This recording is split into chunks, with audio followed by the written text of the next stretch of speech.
And we're live. Hey, Hey, man. good to see you. Talking of live, Likewise. that's a very elegant segue straight into the topic. I was reading recently about how to be more, punchy with podcasting, and it was saying, "Don't say hello, how are you?" Right.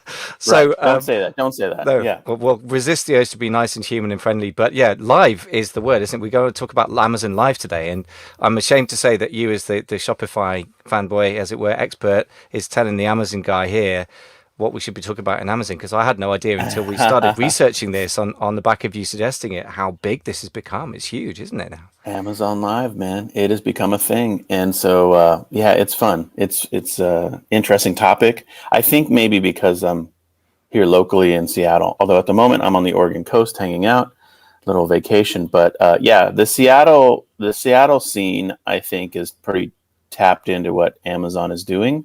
Hmm. And so that's what we want to talk about today. So if you're watching with us live, hello, hello, hello. As is our tradition, although we skipped last Sunday, but generally Sunday mornings we're going to our podcast, and we're going to do the session of it live here, and then we'll rip out the MP3 and put it on the podcast. So thank you everybody for supporting the live and by watching via replay as well in our various Absolutely. groups. I think we're in YouTube and several Facebook groups. Realize it's early morning.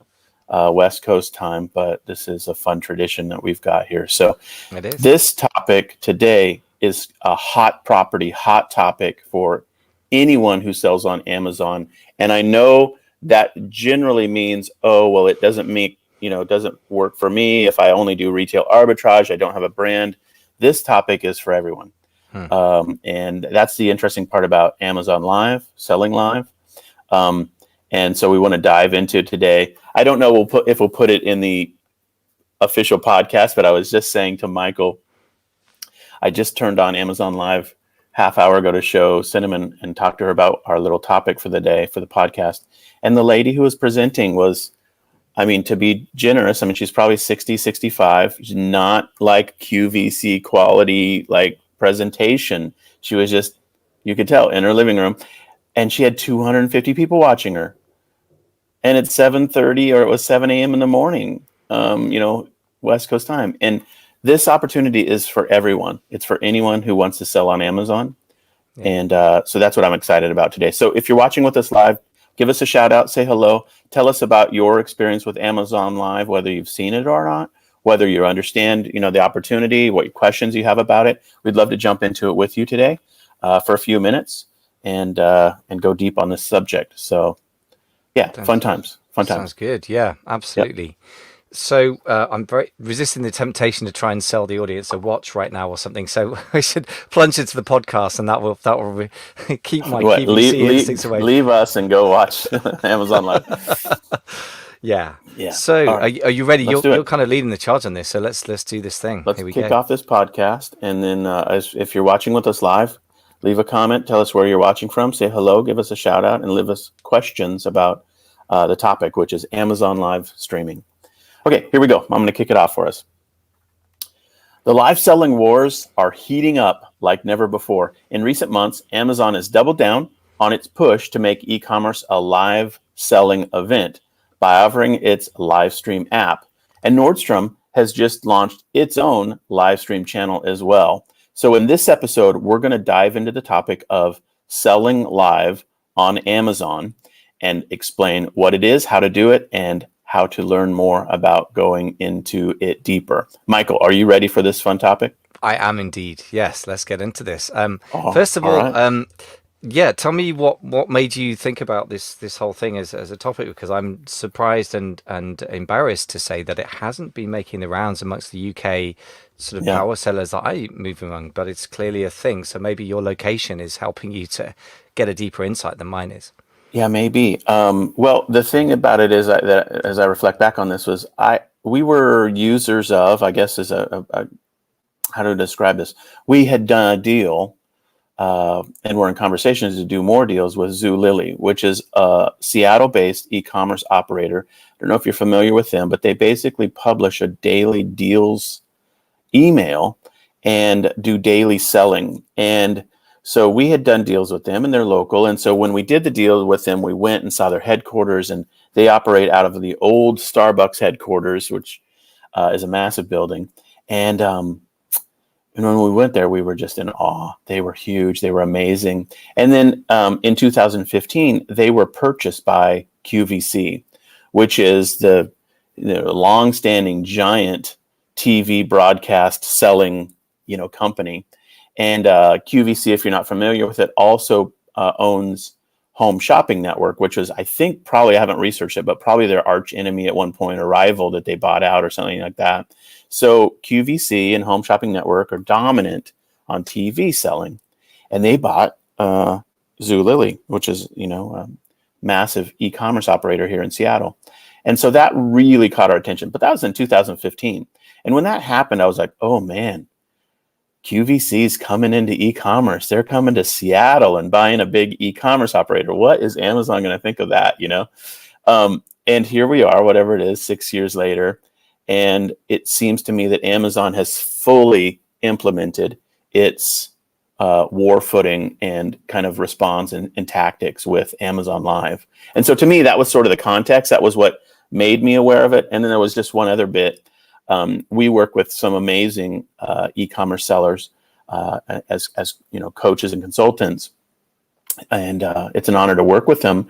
And one of them oriented to me to live selling probably a year and a half, 2 years ago, and does it very well. He's in the fashion retail space.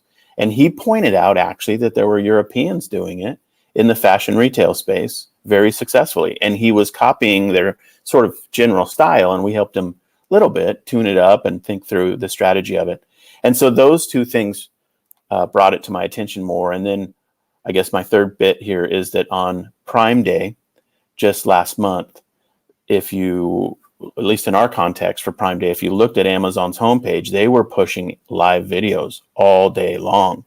That was their key signature featured thing, it seemed like to me, which I was like, whoa, what is happening? Like Amazon is all in on live selling. And who are these people? And are they like, employees of Amazon, or like, how does this work? And that really triggered for me a whole sort of learning and discovery process. So I guess, sorry, long answer, but that was sort of what caught my attention here on this topic. That's great. I think context is one of the missing pieces in the world of try this latest hack kind of idea. So I think it's good to see that it's a long-term trend supported by very, very smart businesses rather than just a little hack that's going to go away.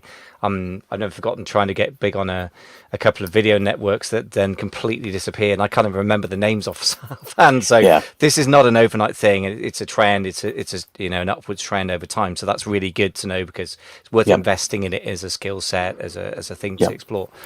So tell me about this live selling war. You mentioned QVC versus Amazon. Obviously, they kind of have really different expertises, if that's a thing, don't they? I mean, what's behind that? What do you think that implies for us as e-commerce sellers?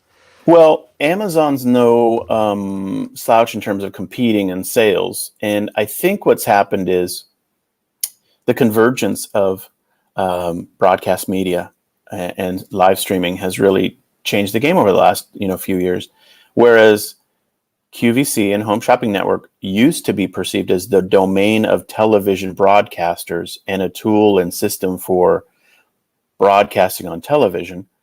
The live streaming universe and all of the, everybody's watching, multiple live or over the top programming apps, whether you like, Amazon Prime or Hulu or Netflix or whatever the one is of your choice. There's just so many now. It's just made live streaming ubiquitous. It's just everywhere and easily achievable. And I think that it just lowered the barrier to entry technically to doing the broadcasting. And so I think obviously Amazon, they would have not been, they would not have worried over the technical issues. But I think the barrier to entry has just been lowered and lowered and lowered so that the live stream selling is an opportunity now. But the other competitors in the space are stepping into it as well. Walmart has a system for this. Nordstrom, literally this month, as we're recording this, just launched a live streaming channel. And so I think everyone's getting on board with the program and realizing that you can do basically what QVC pioneered on TV, but just do it live now on the internet. And so that's the war. And I think the interesting part to me is that Amazon's approach to it is in essence being outsourced to everyday people. It's like that their approach is democratized, if you will. They're putting it out so that anyone, basically, we'll talk through some of this detail, but anyone can do this. And so that's very interesting. And so I think the war is on, and I think it'll only get more intense.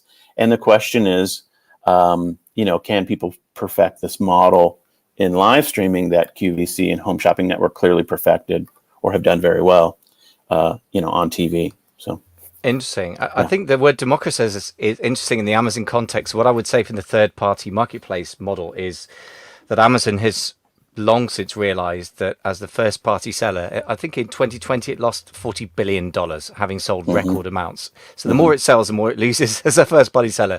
So the future is in being a marketplace and enabling other people. Now that looks very similar to democracy, but what I'm seeing is actually unless you're a huge seller, you're going to get treated more and more as part of the sort of sausage meat going into the machine. I would suggest that what they generally do is they crowdsource expertise and then they allow most of it to die.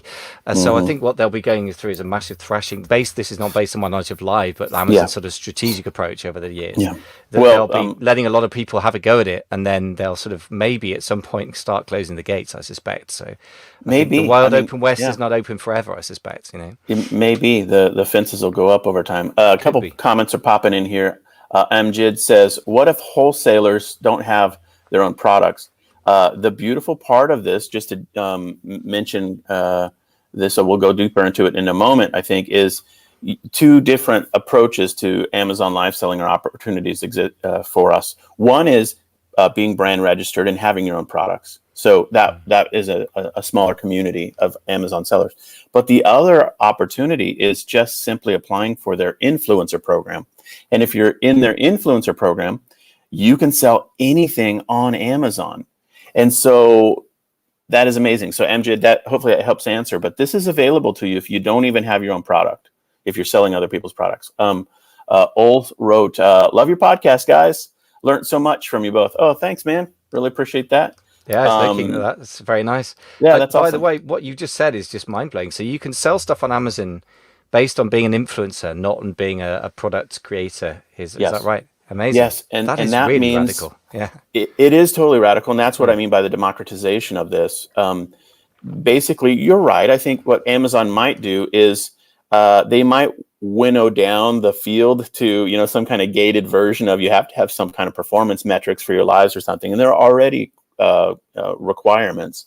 But this is interesting because you can literally apply for influencer program, get accepted, and take Amazon product off the shelf that you just like, and go live, sell it, and what you're doing basically is using the affiliate system on Amazon. It's their product, it's their marketplace. You're just serving as a host for a live show and building your audience and doing well by it. So Jacob jumped in and said, yes, apply for the Amazon influencer program or be brand registered. So there you go. Exactly right, Jacob. And thanks for joining us. So let's talk a little bit about what's happening at scale.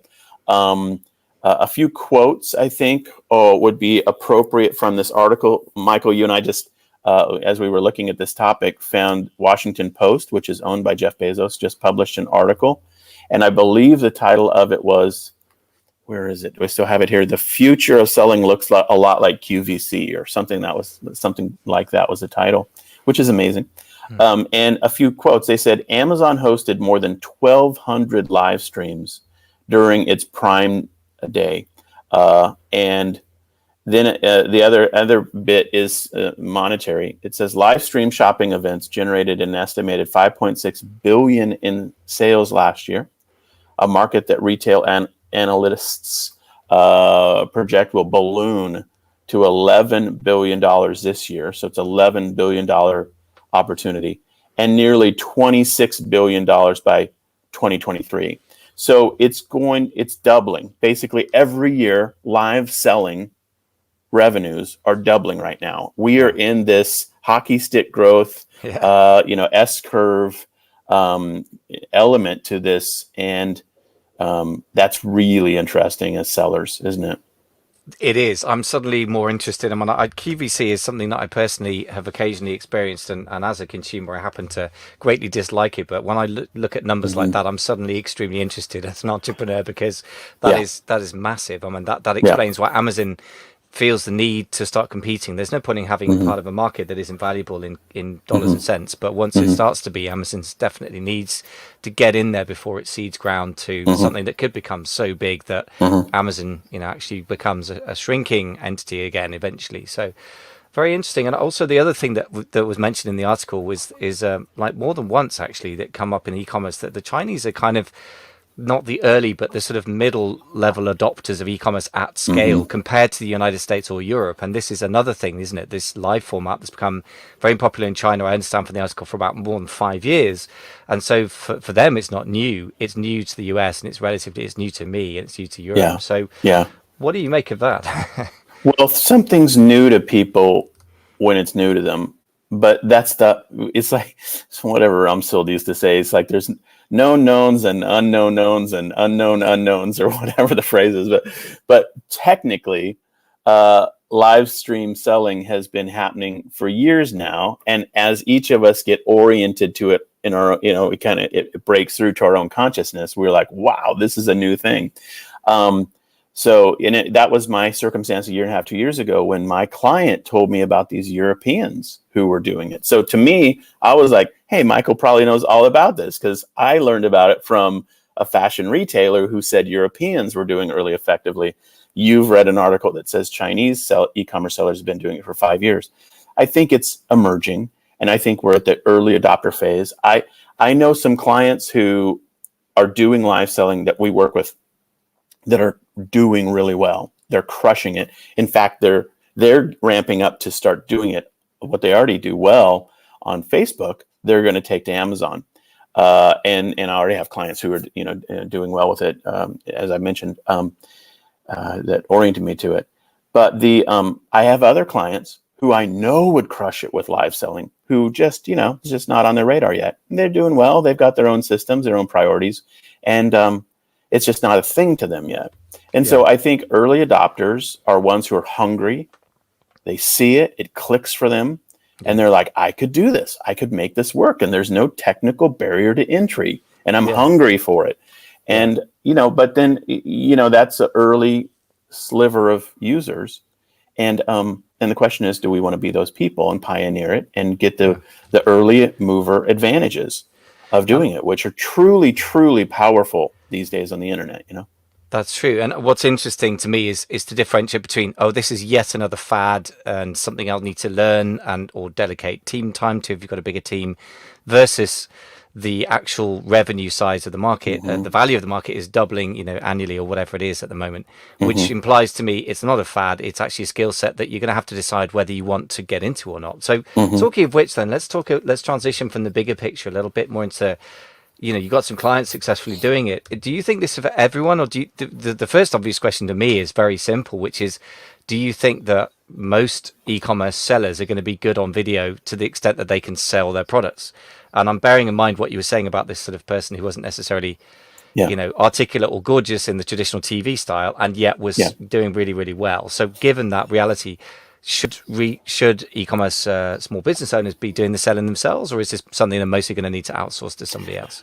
Well, I think the question is, what's the technical requirement, and then what's the requirement for success? Okay.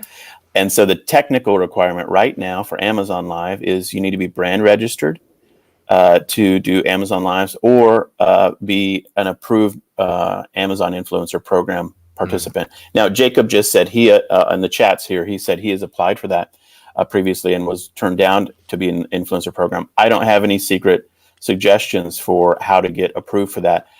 So look through the criteria.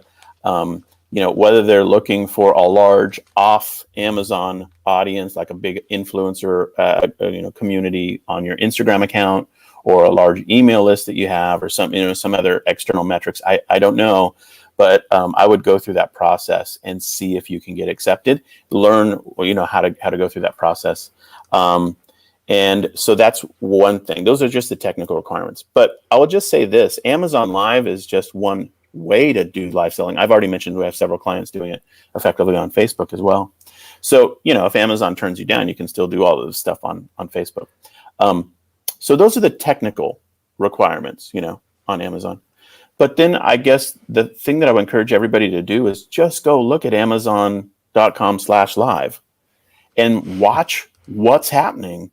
Michael, you alluded to a comment I made before we started recording the podcast, but I was just watching this morning, Amazon Live, turned it on just to look at it again. You can get to it directly from the menu, top level nav menu on Amazon.com, or it's also almost all the time now on the homepage as a feed strip, I guess you could say. Go watch what people are doing and just look to see who's doing what and what audience they have. And I was just saying this morning, the lady that when I turned it on this morning had 250 viewers live. She was, kind of middle-aged gal and did not look like a, polished home shopping network host. She just looked like she was sitting at her kitchen table talking, and 250 people were watching her sell stuff. And so, I don't think the elements of success are necessary to be like you have to look like the weatherman or the weather girl on your local TV. You don't have to be, on camera, super polished. I think what people really probably like is the interaction. They like your authenticity, and they like the basics of clean, simple, easy presentation that feels right and good and, conversational. Answering questions is a big part of the format. You have to, in terms of service, if you're going to do these, I've heard, you have to agree to interact with the audience through the commenting tool. And so, I think these are the elements of it that come into play. And the people who will be good at it are probably a mix of on camera, comfortable, have a data mindset in terms of when to go live, what the audience management stuff looks like, and have a product point of view that they can talk through. And who will win at the end of the day? I guess people who probably take the best advantage of these opportunities that Amazon is handing out freely. Interesting. I mean, I don't obviously clearly don't have much of an idea about live selling, but because it's all fairly new to me, and I haven't really had friends. I haven't even been offered it much on our Amazon feed. I was just checking quickly while you were mentioning that it was showing up. So maybe they're sort of rolling it out in phases, as they often do, and any big companies will do. But one thing I'd say is this: what you've just described to me sound like different types of people. And a friend of mine quite a few friends of mine work for the BBC, and one of them is a very, very good producer at a high level of a very famous program or two here. Radio programs mostly, but some TV. And the producer has the mindset that their data management, when you should go live, how the audience sort of analyzing things, the analytical mindset.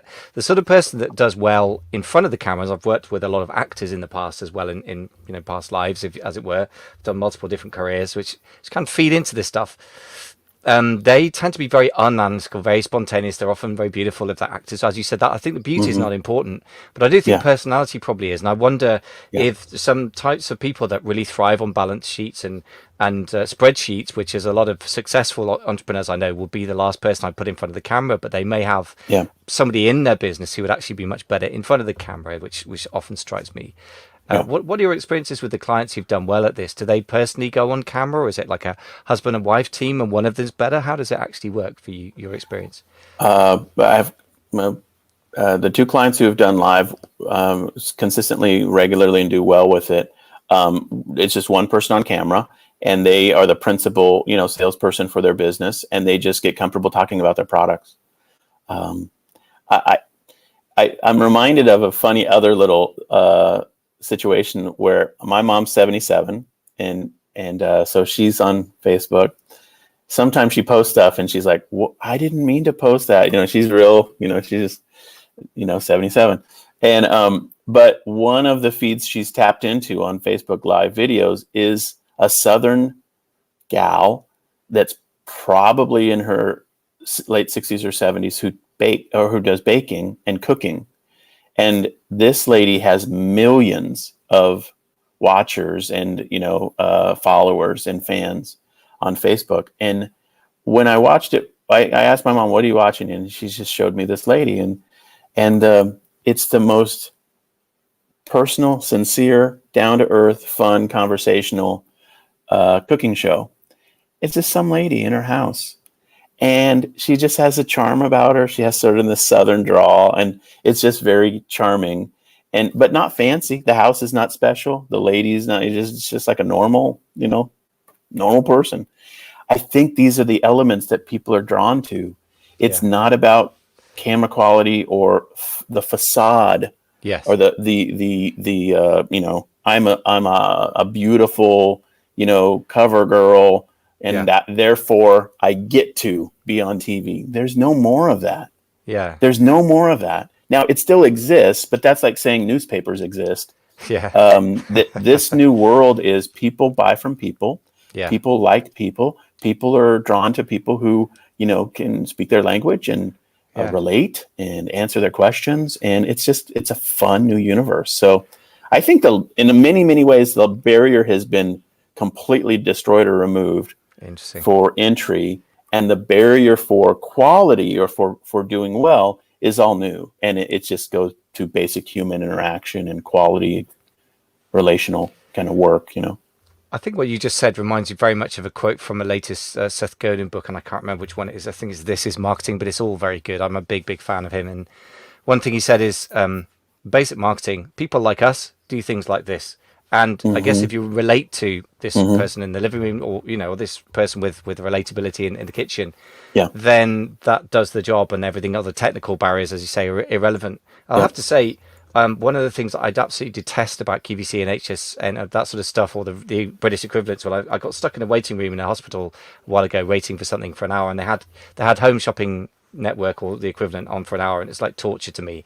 And the reason it was like torture is because, number one, the person was kind of acting like they were charming, but they weren't really.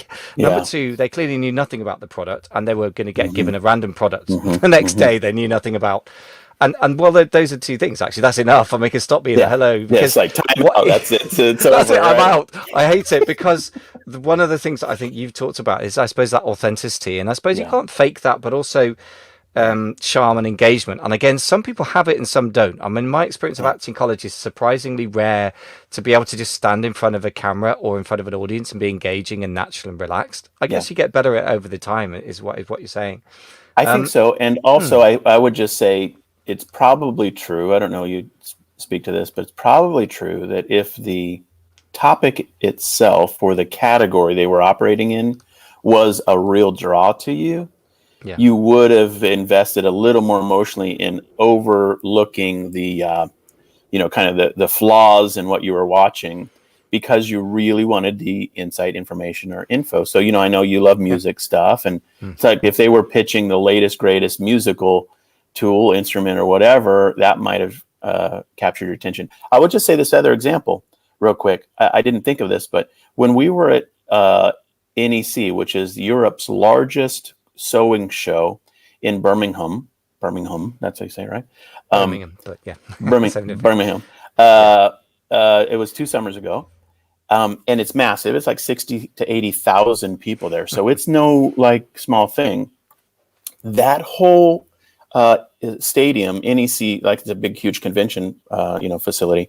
It was all oriented around a TV set that they were doing QVC style TV programming live from NEC, and it was all sewing channels. And our volunteers at our booth said to us, there are 4 TV channels in England that are sewing channels that do lives constantly, that are always doing lives. Now, we don't have anything like that in the US. So you guys are pioneering some stuff over there. Had no idea. I don't own a TV, so that's not part of my sort of culture consumption yet. I'm always on YouTube or watching Amazon Prime videos. So as you say, those two worlds are colliding, aren't they? The old TV thing is becoming more niche, like the internet. 4 sewing channels in the UK is crazy. I had no idea. Yeah. The one thing that strikes me is this. Because based on what you're just saying, is it about the presenter or is it about the topic? I think there's a combination of the two. That I think one big danger for certain types of consumers, and it's certainly true for me, and yet it works beautifully for mass marketing, is, for example, I looked on the HSN Home Shopping Network link that you sent me in preparation for this podcast. And I looked up Apple computers because I'm genuinely a big fan. I consume their stuff. I buy it online. And I was turned off massively within 10 seconds by the presenter. And yet I have watched influencers who are obsessed about Macs as much as I am, or more, because they repair them and take them apart and obsess about them much more than I am, and being very influenced by their opinions to the extent of buying things. So I think what that says to me is, for certain types of consumers, that they want to feel like the person influencing them isn't necessarily slick or beautiful, although this guy did have very high production values and is a young, good-looking guy. But more importantly, that they really know and care about the products. And I think that's where I suspect that the influencers, even like your clients, have a huge advantage over these slick, over-polished QVC type presenters who've probably just been handed a Mac 10 minutes before the show and said, sell this. It's a bit like sell me this pen kind of thing. And I think that triggers all the instinctive responses we have to a salesperson who's obviously a salesperson, as opposed to a fellow enthusiast. So that's totally my sort of reaction from a very amateur kind of audience response rather than any sort of advice, really. I think it's the stratification of culture and basic personality types that's playing out, because I think people are comfortable with people that they're like. Yeah. Birds of a feather flock together, as the old saying goes, and I think that's so true. I'm comfortable listening to people who kind of seem like me, and I want to hear, like, you're basically drawn to people who you feel like you could be friends with, you could be, hang out with. And even I would say, I don't want to get controversial or whatever, but like, even as a Pacific Northwest guy, the Southern drawl, the Southern accent, I'm like, not so much. That's not ringing true to me. It doesn't sound like something I want to, just bond with, hear about, or connect with. Sometimes it's charming, sometimes it's amazing, but other times it's like, no, that's sort of it's a barrier to, what you really want to do with people is just have them forget about everything except the topic. And if there are these little yellow or red flags that pop up, oh, I don't like this guy. Oh, this is boring. Oh, this is distracting. Oh, their background looks weird. Oh, what is that behind them? Oh, their Southern draw seems fake. All of these little attributes are barriers, but when it works, and when you find somebody who's like, man, that's the gal for me, or that's the guy for me, I could chat with them about this stuff all day long, you're in business. And the internet is making it possible for there to be 1 million of these shows, and they will each attract the right audience to them, and some will scale massively. And I think that's the interesting part to me, is just sort of what's playing out in the real world of live selling, So. It comes down to the long tail, doesn't it? The Clive Anderson book that I think I read in 2007. It's still really playing out, isn't it? Because really, this is that live hasn't really responded to the implications of that until now. In other words, that there are niche audiences who are fanatically obsessed with a certain thing, like 4 TV channels obsessed with sewing and a convention of 80,000 people, and just in the UK, which has only got 66 million people in it, it's not like a huge country. That's an example of how big a niche is, and yet I had no idea it existed. And it was kind of in a sense amazing that Amazon hasn't plunged into this until now. I guess they were busy doing other things like trying to get their warehouse systems work, change CEO.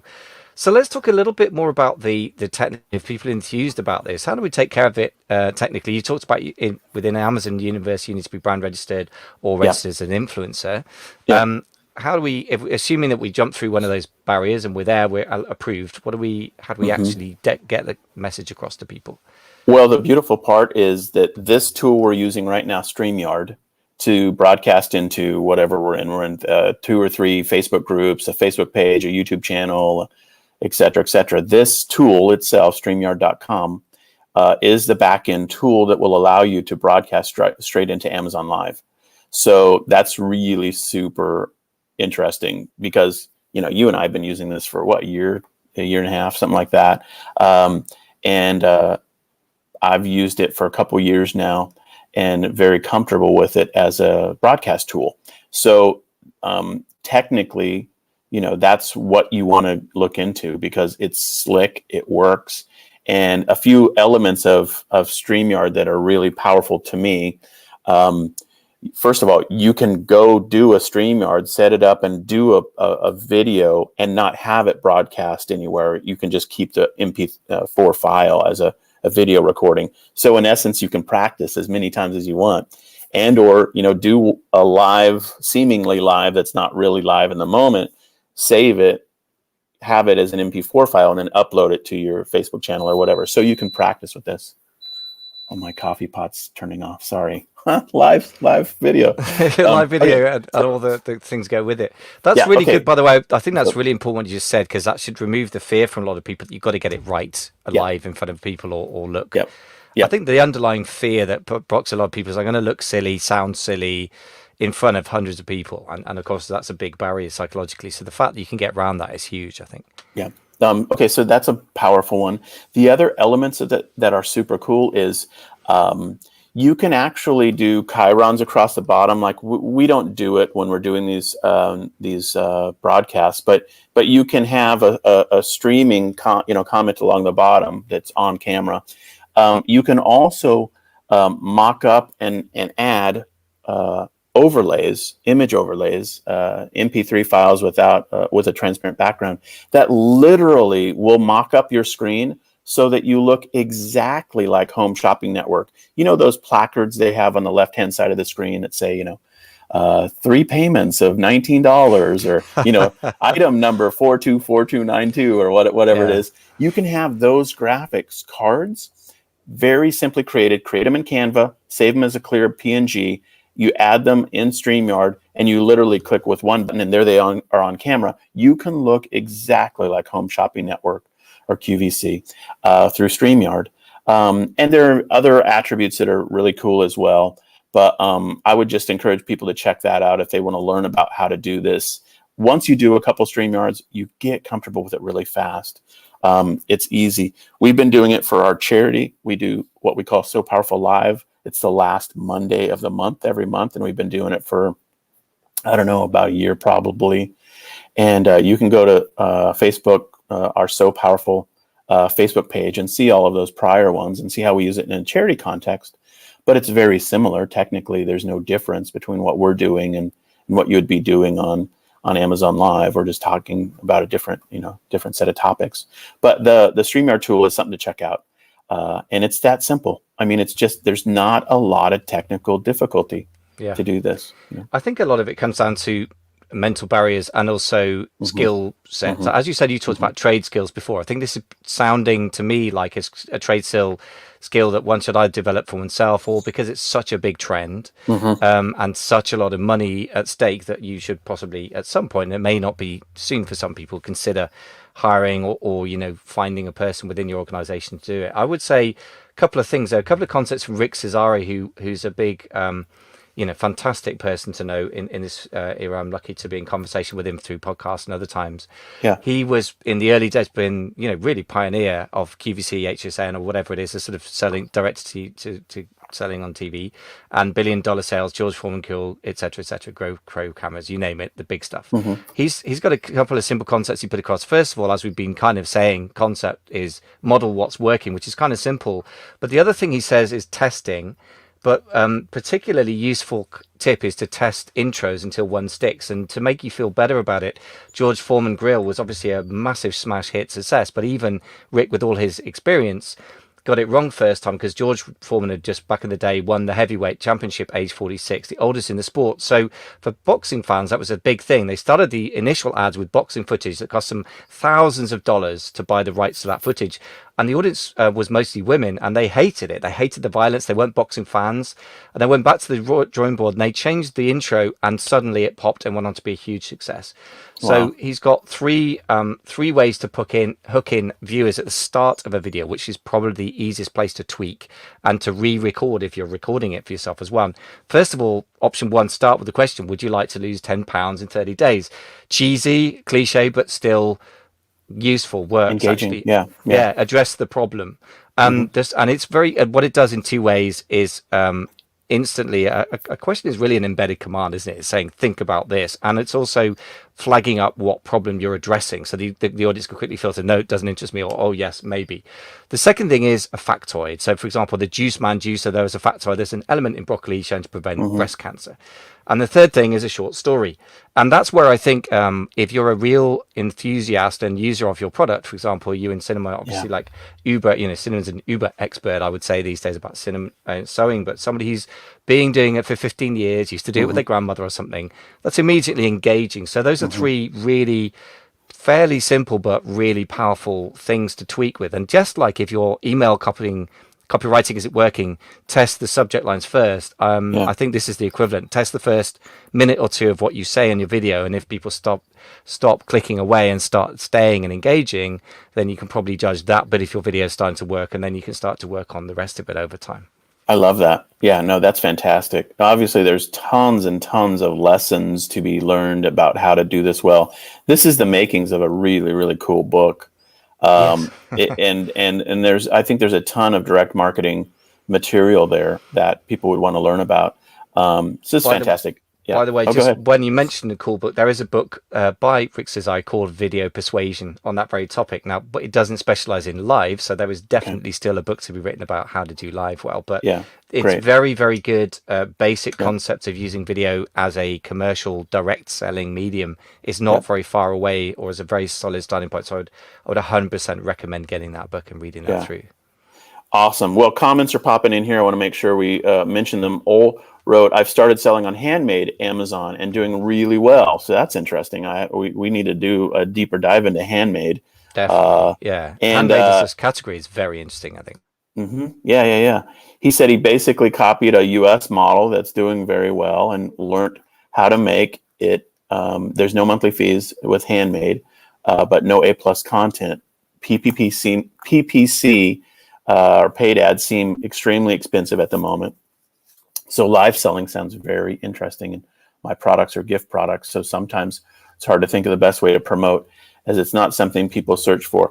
Yeah, let me just camp on this for a minute. The basic sales formula for all of us as e-commerce sellers are have a product, find an audience. And the outside observer would say, oh, well, I don't have a product and I don't have an audience, so I have two barriers to entry. Well, if you think about it, the amazing part of this is it doesn't have to be your product and it doesn't have to be your audience. Amazon is gifting you their traffic. Like, how often would you ever say that is true? And I know that, for a lot of Amazon sellers, they're like, it's hard to get, a bestseller rank. It's hard to get eyeballs on the product. It's hard to get reviews and velocity. And there are very few times when Amazon gifts you traffic. Now, most of the time, like for Prime Day or whatever, you have to pay for those opportunities. Those are very expensive, promotional packages that Amazon will offer to sellers. But at the moment, this is completely and totally available to the masses. So I think that's the interesting part of this is they're gifting you eyeballs. And that to me is a rare thing. They're clearly doing it because they want to compete. They want to build up this concept. I think that, forget PPC advertising. I guess here's what I'm trying to say. You could spend a lot of money in the next month doing Amazon ads with some outcome, or you could spend time and energy and thinking and, strategic work to learn how to do a live. And you don't pay any money for it. You just have to invest in it emotionally, mentally, and some of the technical elements of learning it. That's a different track to run down. And I think that's what's interesting to me is this is the opportunity. If, if I've always said, if it's free, it's for me.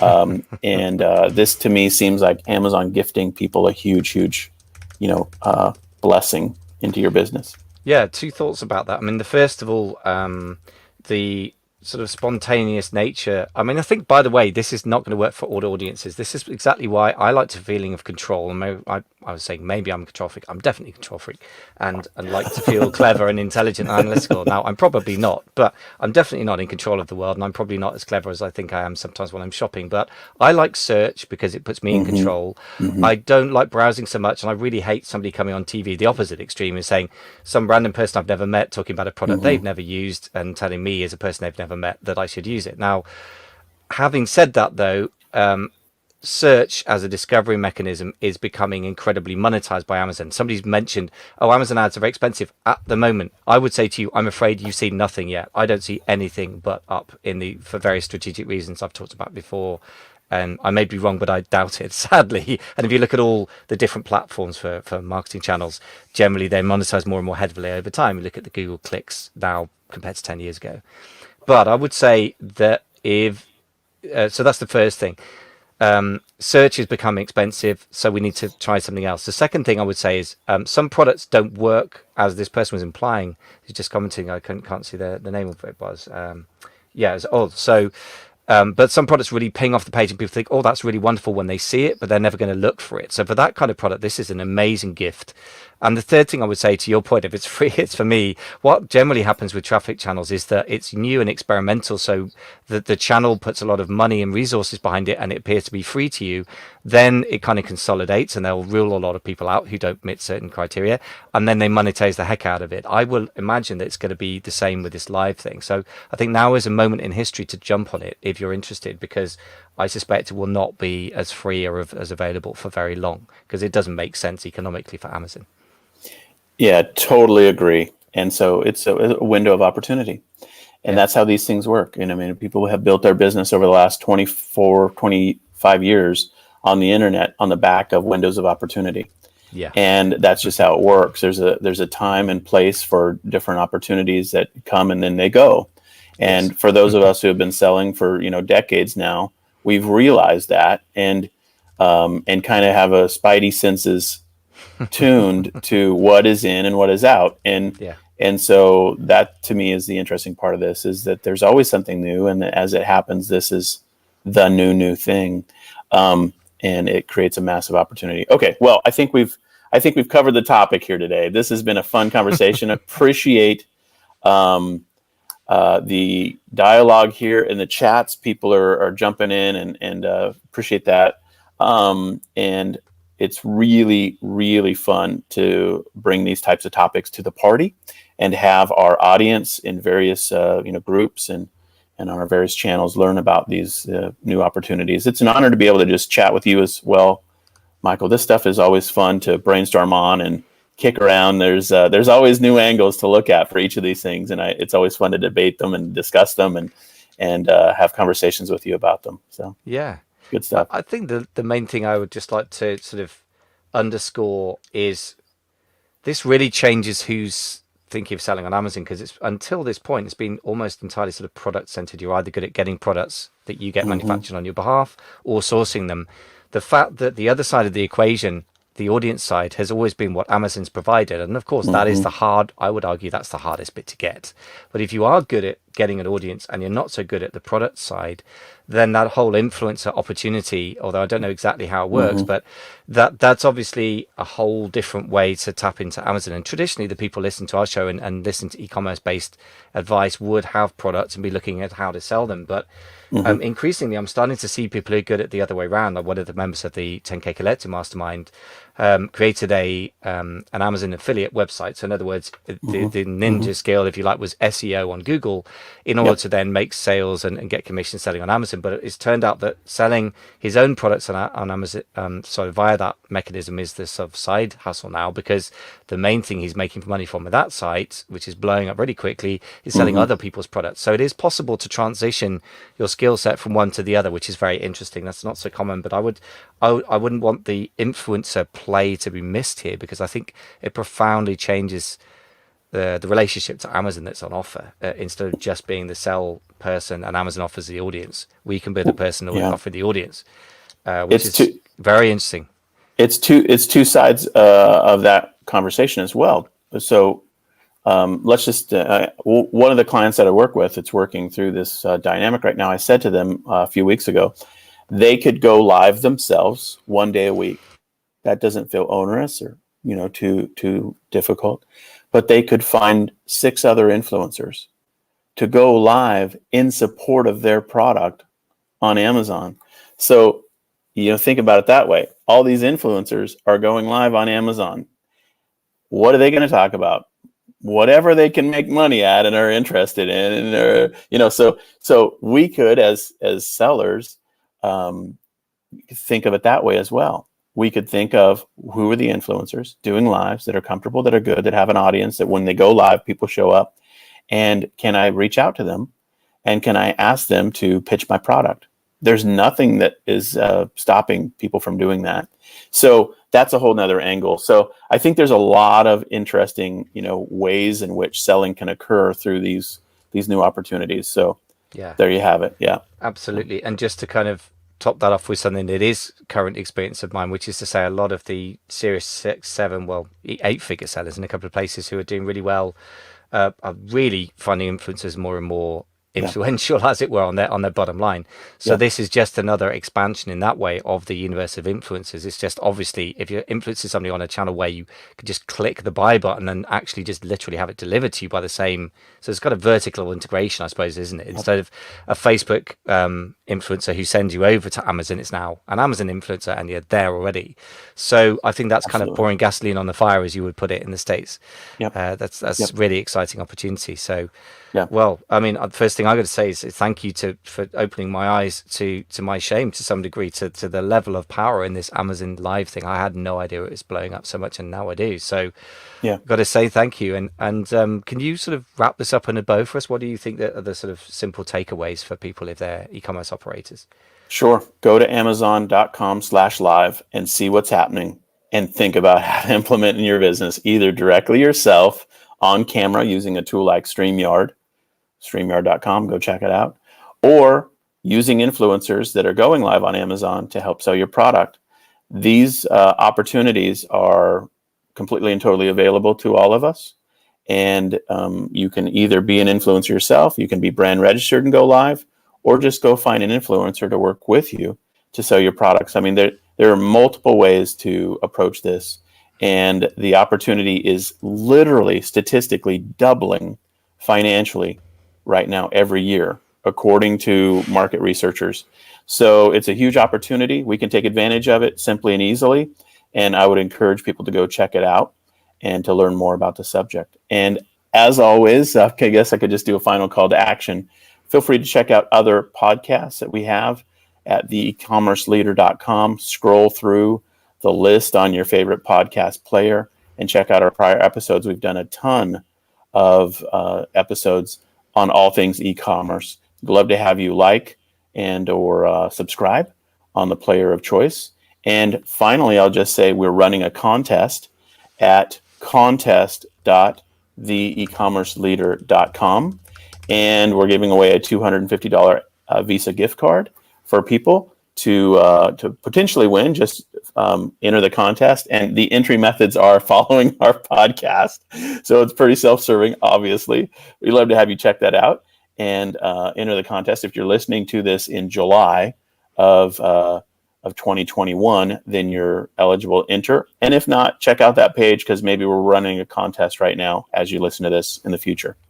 Amazing. And the final thing I should put in is, obviously you've got a couple of clients that are doing very, very well with this strategy, and obviously you've got a broad set of expertise that you and Kyle, your partner in the consulting business, bring. So where do people go to work with you and Kyle? I know you guys are busy rebranding. Yep. Is it still the old site, or where do people go if they want to explore that? It is still winningonshopify.com. That's the place to go at the moment, and it'll redirect to our new relaunch, rebrand, as we roll that out here in the near future. Yeah. Excellent. Well, it's been a pleasure and eye-opening to talk to you about this. More opening than it should be. I need to go away and do my homework as an Amazon seller, and I'm based in Europe, which allegedly is where this is kicking off. Allegedly. But I'm behind the curve here. But I'm really excited about this. It sounds like a great opportunity, and always a pleasure to talk to you, and always educational, man. Thank you so much for taking the time. And we're out. Okay, that was our podcast, friends. Thanks for hanging out with us today, Jacob. As always, you're on with us, and others, Ole, and Yeah. the team is showing up here. It's fun Yeah. to. Jacob's definitely contributor of the year as well, isn't I he? love the Yeah. commenting, and it's so Yeah. helpful. And we really appreciate the opportunity to serve you guys, and really do want to do everything we can to be of help. So always feel free to hit us up. Okay, so great conversation, Michael. As you can tell, I'm hanging out in a beach house down on the Oregon coast, so we're packing Nice. up and going home today. But this has been a fun conversation. Really enjoyed it, and yeah, it's a good one. It's a really interesting topic. It is. I just, yeah, it's so huge. I think it's definitely something everyone should be investigating with great vigor. Yeah, So, totally. yeah, great stuff. Well, enjoy the rest of your holiday. And for everyone listening, thank you so much for the comments. As I say, Jacob, we probably ought to have top commenter of the year award, and Jacob topping, you're going to be the winner for sure. And I've seen you on quite a few of our podcasts as well. So thanks so much for the interaction. It really is more exciting that way. So, and some great points as well. So Absolutely. it's good stuff. Okay, guys, good times, good times. Have a great evening there in London. Thanks as always, buddy. Have a good morning in Oregon.